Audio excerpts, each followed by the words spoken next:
Now, when it comes to book reviews, I don't really think that we've spent nearly enough time on site locations. Site locations are extremely important because they anchor the art, especially they anchor the scroll work and portable sculptural art, because the movable art can be identified by the site locations that have hundreds of years of style that is essentially baked into the murals, to the architecture, to the sculpture, and so we can identify style, tradition, iconography, so many things based on understanding the important site locations of the Himalayan regions and Tibet. And one of the most important um, site locations, of which there are many, but one of the important ones that has been really well documented. And I'm only going to mention one book here, but there are many books. And what we'll do is we'll revisit this because you also have to have an understanding of how to approach the different books. But this one is probably the earliest, best, because it was done, I believe, in 1996, published by Serindia Publications, and it's called Alchi, Ladakh's Hidden Buddhist Sanctuary, the Sumtsek. Now, Alchi is the name of the general of the place, the village. Ladakh is the general region of northern India. And then the Sumtsek is one temple within a temple complex. But this is one of the earliest temples, and I believe it has 3 floors, or at least it has 2 main floors: ground floor, first floor, second floor. It depends on what country you come from and how you understand numbering of floors, really. So this was done by Roger Goepper and Jaroslav Poncar, and Jaroslav Poncar. He did essentially the photographs, amazing photographs. Now, what's really important about this book is it's done relatively early. I know 96 sounds late, but it's relatively early, um, and the photos are good.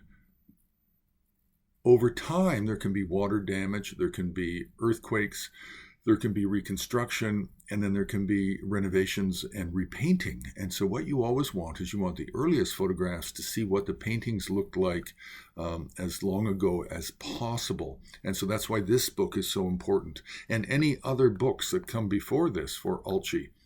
We'll talk more about the books that have come later, because there's been quite a number of books that have come later in the last 25 years, 30 years now, I guess.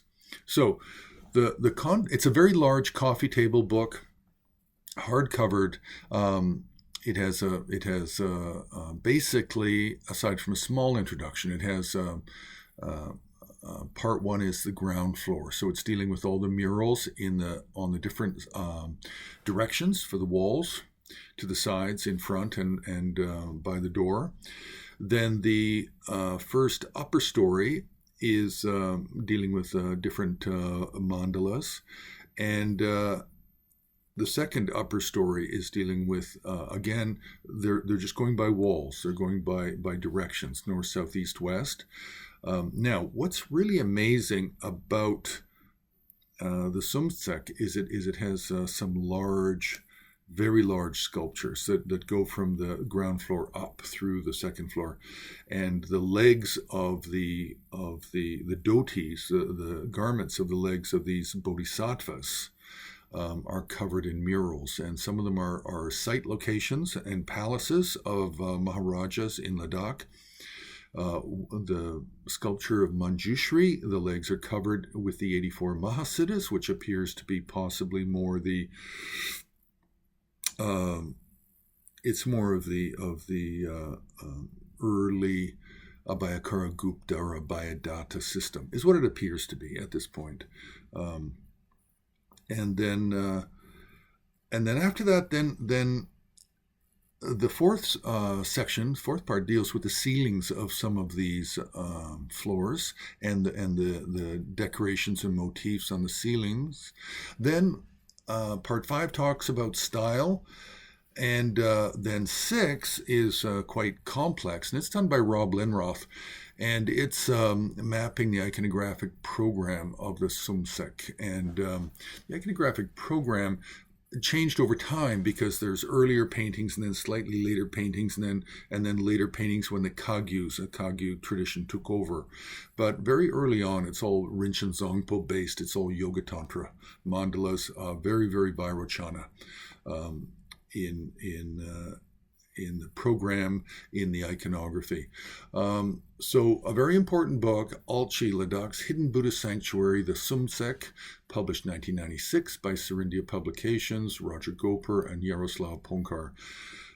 So we'll leave it there. You can press like, you can subscribe, you can join Har on Patreon, you can make a donation on the homepage of Himalayan Art Resources.